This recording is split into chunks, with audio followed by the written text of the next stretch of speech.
दोस्तों, आपने अपनी जिंदगी में बहुत सारे ऐसे लोग देखे होंगे जिनको चाहे कितना सुख हो, सब तरीके से संपन्न हो, फिर भी वो रोते रहते हैं। अपनी जिंदगी को कोसते रहते हैं, अरे मेरे पास में ये नहीं, अरे मेरे पास में वो नहीं, ऐसी जिंदगी जीने से अच्छा है कि मैं मर जाऊं। बहुत सारे ऐसे लोग होते हैं। दोस्तों, आज जो कहानी हम आपको सुनाने जा रहे हैं बड़ी ही इंटरेस्टिंग कहानी है और इस कहानी से बहुत कुछ सीखने को मिलेगा आपको। दोस्तों, एक समय की बात है, एक व्यक्ति जो हमेशा अपने आप को कोसता था, भगवान से कहता था, शिकायत करता था कि भगवान आपने मुझे ये जिंदगी दी, इस जिंदगी का क्या मतलब है, कोई सुख नहीं है, भटकते रहते, परेशान होते रहते, ये भी कोई जिंदगी है? कोई बढ़िया राजा महाराजाओं वाली जिंदगी होती तो कितना अच्छा लगता। दोस्तों, वो व्यक्ति हमेशा अपने आप को कोसता रहता था। एक दिन की बात है, वो व्यक्ति कहीं पे जा रहा था, रास्ते में थोड़ा सा थक जाता है। वो सोचता है कि कहीं पे थोड़ा सा आराम कर ले, तभी उसको एक सुंदर छायादार वृक्ष दिखता है। दोस्तों, वो व्यक्ति उस वृक्ष के नीचे बैठ जाता है और उस वृक्ष के नीचे बैठ के फिर से वही कोसना शुरू कर दिया। बताइए, बढ़िया 4 व्हीलर गाड़ी होती, उससे चलते हम थक गए, बताइए मेरी जिंदगी का मतलब क्या है, ऐसा करके मतलब वो अपने आप को कोस ही रहा था। तभी क्या होता है कि उस पेड़ पे, जिस पेड़ के नीचे वो आदमी बैठा हुआ था, उस पेड़ पे एक बाज आके बैठ जाता है और बाज के पंजे में वो अपना शिकार दाबे हुए था, एक चिड़िया दबी हुई थी और आराम से वो बाज जो था अपने शिकार को नोच नोच के खा रहा था। ये दृश्य जब वो व्यक्ति देखता है तो व्यक्ति सोचता है कि देखो, ये जो बाज है इसकी जिंदगी कितनी बढ़िया है, इसको किसी प्रकार की कोई टेंशन नहीं, आराम से घूमता है, जहां माना था वहां जाता, कोई जिम्मेदारी नहीं, कोई खटका नहीं, आराम से शिकार पकड़ लेता, बैठ के खाता है, सो जाता है, इसकी जिंदगी बहुत अच्छी है, बहुत बढ़िया है। दोस्तों, वो व्यक्ति सोचता है कि अगर मेरी जिंदगी बाज की होती तो जिंदगी में 4 चांद लग जाते। यही जब विचार बनाता है तो लेकिन दोस्तों क्या हो जाता है कि सबसे बड़ी बात कि वो व्यक्ति जिस पेड़ के नीचे बैठा हुआ था वो पेड़ था कल्प वृक्ष। दोस्तों, कहा जाता है कि कल्प वृक्ष से जो भी इंसान कुछ मांगे उसको वो मिल जाता है। दोस्तों, जब कल्प वृक्ष उस व्यक्ति की आवाज को सुनता है तो कल्प वृक्ष से एक आवाज आती है, क्या तुम सच में बाज बनना चाहोगे? जब दोस्तों उस आदमी को ये बात सुनाई दी उस कल्प वृक्ष के द्वारा, तो वो आदमी बड़ा खुश हो गया। वो मार उछलते हुए बोला कि हाँ, हम बाज बनना चाहते हैं, अगर बन जाते तब तो जिंदगी बहुत बढ़िया होती है। दोस्तों, अब क्या था कि कल्प वृक्ष से आवाज आती है कि सोच लो, अगर तुम एक बार बाज बन गए तो फिर दोबारा आदमी नहीं बन पाओगे, सोच लो, विचार कर लो। दोस्तों, उस आदमी को जब ये बात सुनाई देती है, वो आदमी कहता है कि अरे मैंने सोच लिया है, इस आदमी की जिंदगी में कुछ नहीं रखा, हमें बाज बनना है, मुझे बाज बना दो, बाज की जिंदगी बहुत अच्छी है।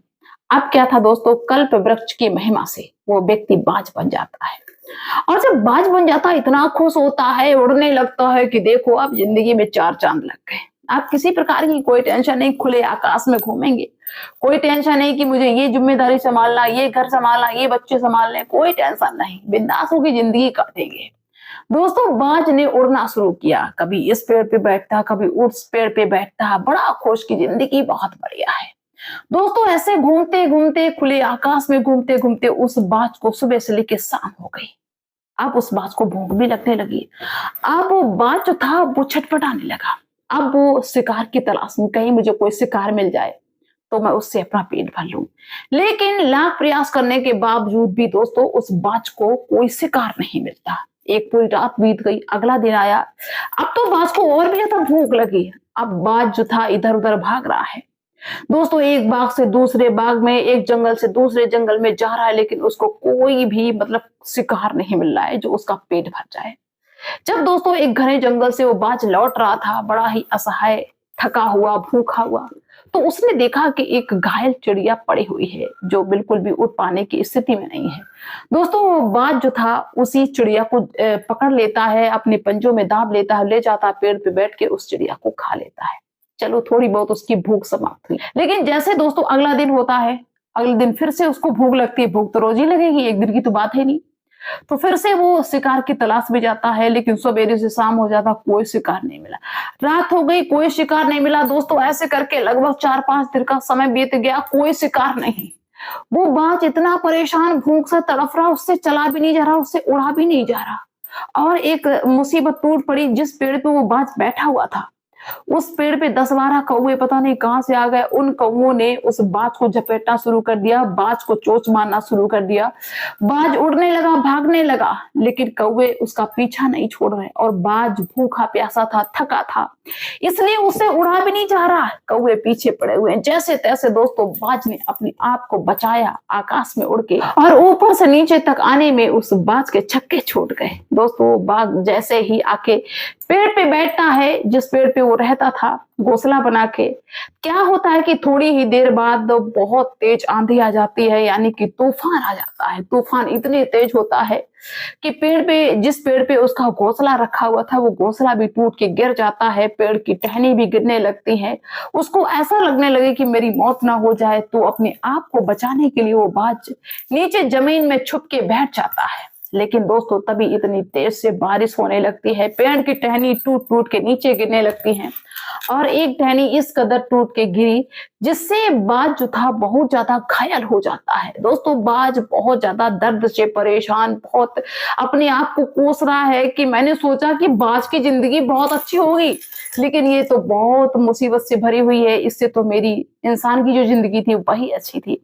दोस्तों अब क्या था कि बाज जो था वो बहुत ज्यादा घायल था, भूखा तो बेचारा था ही, घायल था, तो वो सोचता है कि किसी अस्पताल में जाऊं और वहां पे हो सकता है कि मेरा कोई इलाज कर दे, चोट बहुत ज्यादा लग चुकी है। दोस्तों बाज जाता है एक अस्पताल में और गेट से निकल के वो अंदर पहुंचता है। जैसे ही वहां के कर्मचारी देखते हैं, डॉक्टर देखते हैं, तो भाई इलाज की तो बात छोड़ो, वो सारे के सारे डंडा लेके टूट पड़ते हैं और बाज को वहां से भगा देते हैं। दोस्तों बाज जो था वो भाग जाता है, और दोस्तों बाज जो था वो अस्पताल से निकल के भाग खड़ा होता है और अस्पताल की जो छत थी उस छत पे बैठ जाता है, और छत पे बैठ के ये देखता है कि मैं इतना घायल हूँ, किसी ने मुझे देखा तक नहीं, किसी ने मेरा इलाज नहीं किया। और यहाँ पे देखो लोग आ रहे हैं, लोगों की परेशानी है, लोग अपना दर्द बता रहे, दवाई ले रहे, इलाज करवा रहे, और हम बोल नहीं पा रहे, हम बेजुबान हैं। आज मेरी समस्या को कोई भी नहीं समझ पाता है।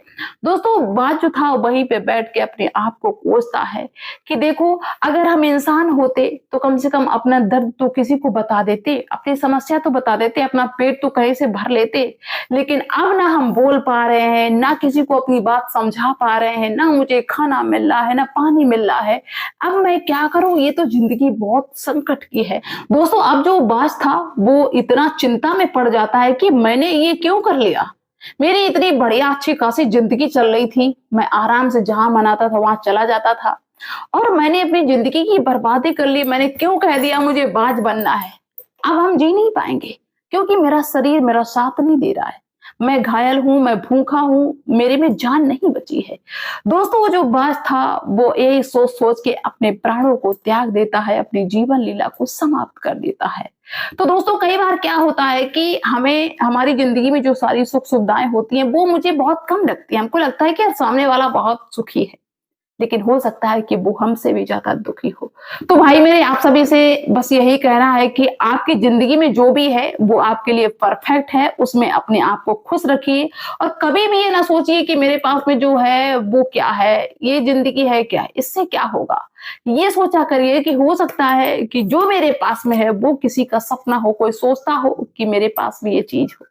आप सोचते मेरे पास 4 व्हीलर गाड़ी हो, लेकिन हो सकता है कि जो आपके पास 2 व्हीलर गाड़ी है उसका किसी का सपना हो। तो आपके पास में जो है भगवान की कृपा से सब अच्छा है, उसका सम्मान करिए और उसी में खुश रहने की कोशिश करिए, वरना आपकी भी हालत वैसी हो जाएगी जैसी बाज की हो गई थी। तो आप लोग अपनी राय अवश्य रखना। मिलते हैं नेक्स्ट वीडियो में नेक्स्ट डे, तब तक के लिए बाय सभी को।